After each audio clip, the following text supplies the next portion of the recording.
Hi there guys, today we're gonna be showing you how to speed up your PS4 loading time to another level. Here is a real-time demonstration of how fast you can load a PS4 game before and after applying this method. As a gamer, the most disappointing things to me is to wait on a loading screen forever to get my game started. On the other hand, it is a problem that came with the modern game consoles. If you were familiar, most of the vintage game consoles don't have this issue at all. As soon as you press the start button on any vintage game console, it will get the game started in a blink of an eye. It isn't because the games made for them smaller in size, they were pretty big for the time on that particular hardware. But it is because they have used cartridges instead of spinning hard drives or CDs. Cartridges are basically like a memory card from the modern era because it doesn't have any moving parts inside. So as soon as the console wants to read from the game data, it will be sent to the appropriate places within no time and will result in instant loading times. But cartridges are very limited in terms of storage, and that's why most of the CD-based game consoles ditched them that came after them. But we have passed that time so far into the future. Now we can have both bigger capacity and fast storage together. Hope you have heard of the SSDs, and it can be replaced with your PS4's hard drive. To be exact, your traditional 2.5-inch PS4 hard drive can be replaced with the 2.5-inch SATA SSD. And believe me, it will make your PS4 games load super fast. Not only that, it will make anything faster, which depends on reading or writing data from or to the hard drive. As well as it will make the whole system more responsive, especially you will feel it when you interact with your system interface after the upgrade. And before we start, let me tell you the console we are doing this upgrade is on a PS4 Pro. Don't worry, this method can be used on any PS4 including the original PS4 or the Slim model, and it can achieve the same result. Before we start, make sure you have backed up all your necessary data from your PS4 because it requires the removal of your old PS4 hard drive which contain all the game data, saved games and so on. Don't worry, we have more videos to help you on that particular topic as well. If you have any doubts on how to back up from the PS4 using various methods, please feel free to check my other videos as well. Will be in the video description once they are uploaded. Hope you have backed up all the necessary things from your PS4 hard drive at this point. So let me show you how to do the upgrade. Before we start, make sure you have all the necessities it required. We need a Phillips head screwdriver. To be exact, we are using a PZ0 screw bit. But I hope most of the Phillips head screwdrivers will do the job. Then we need a flash drive with at least a gig of free space. And finally, the most essential part of them all, the SSD. We are using the Samsung 860 EVO 1TB SSD for the upgrade, but you don't have to follow the exact one. You can pick a SATA SSD from any brand up to 8TB of capacity because PS4 will only support up to 8GB. To compare SSD's performance in order to make your buying decision more easier, you can go to this site, link will be in the video description. This video is not a sponsored content. I mentioned this website only because I found it very useful when it comes to quick hardware comparisons. It will definitely get you an overview. So let's flip the PS4 and get access to the hard drive caddy. You don't have to flip your PS4 upside down to open the hard drive section, but we are doing it anyway just to show you the instructions in more clarity. Even if you wish to follow the exact way, I recommend you to place your PS4 in a soft surface like a cloth or something.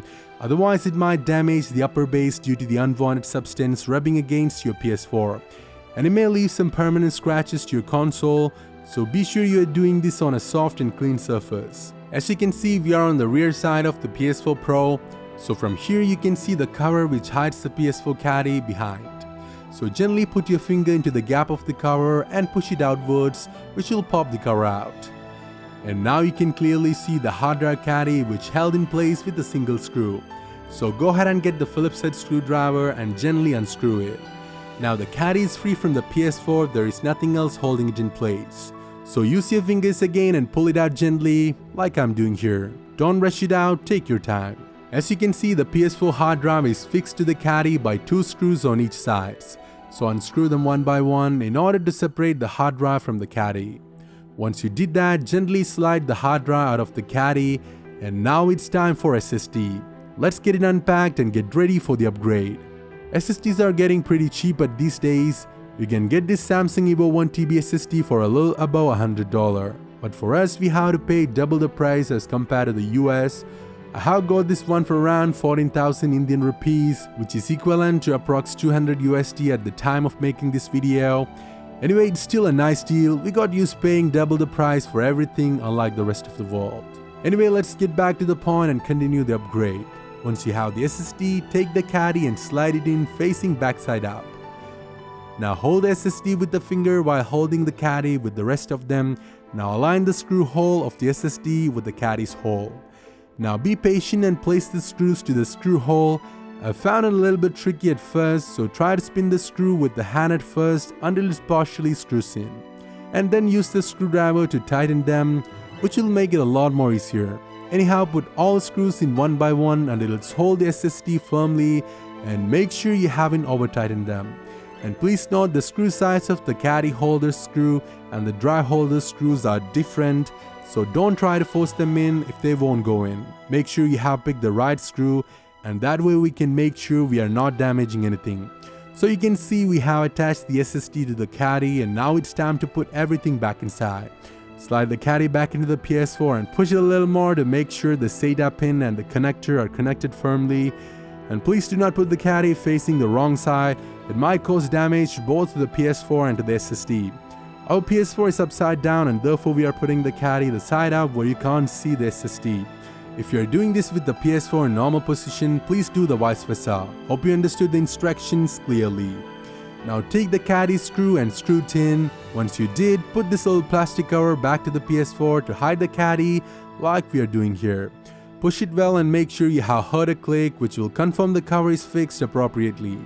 So it seems we have done everything on the hardware side of the upgrade, so let's put the PS4 where it belongs and connect everything necessary. Once you got connected and booted up, you will see this unusual boot up screen, which is asking you to connect the DualShock 4 because it forgot the previously paired DS4. So let's go ahead and connect the DualShock 4 using a micro USB cable to the PS4, and now press the PS button. Don't worry, you're seeing the screen only because by the removal of the hard drive, we lost the PS4 firmware as well, or for more understanding its operating system. So let's go to a computer and get it first. We are using the Sony's official source to get the PS4's latest firmware, and the direct link to the website will be in the video description. Once you're on the website, scroll down until you find the download instructions section. Once you found it, under the section you will see a link which says agree to terms and download update.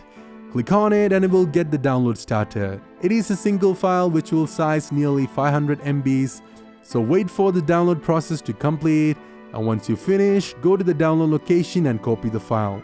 Now plug in the flash drive that I mentioned in the beginning and go to the flash drive location and delete if you have anything there.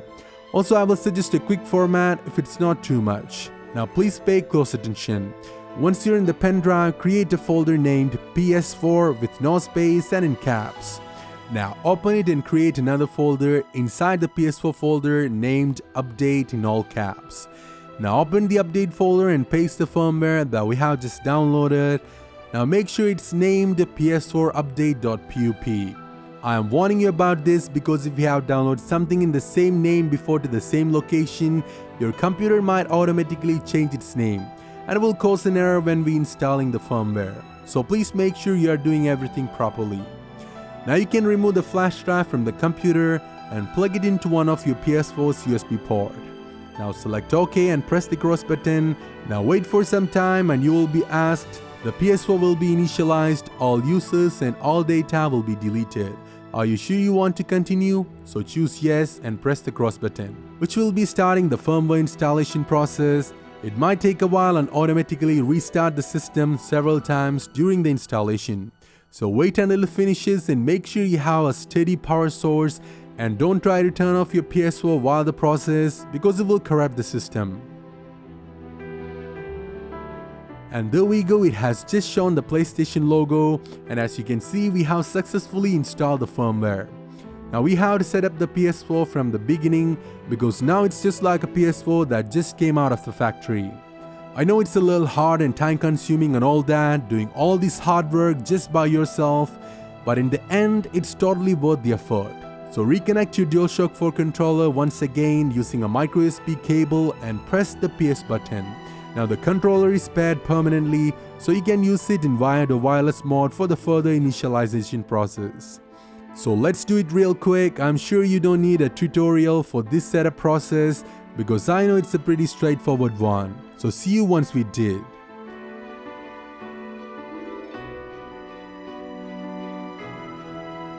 And there we go, we have almost there. So let's choose the user profile, choose user profile 1, and you can see we have done the initial PS4 setup. We have to connect our PSN account. So open your PlayStation Store icon, which is an easier way to sign into the PlayStation Network. Type in your login credentials and sign in. Now you can restore all your digital downloads from the store and game backups from the cloud, or if you have backed up to the external sources, you can restore everything that way. So let me do that real quick and come back. As you can see, we have restored everything onto the new and upgraded SSD, so I'm ready to play my games without ever worrying about those insanely slow loading times. So that's how you can speed up your PS4 loading time. Hope you liked the video, leave a like if you do. Wanna watch more, subscribe to the channel and enable the bell icon to get notified whenever we upload a new one. And don't forget to comment your experience and opinions. And that's how I get inspired to create more for you. This is your host Amal Rafiq. See you soon with another one.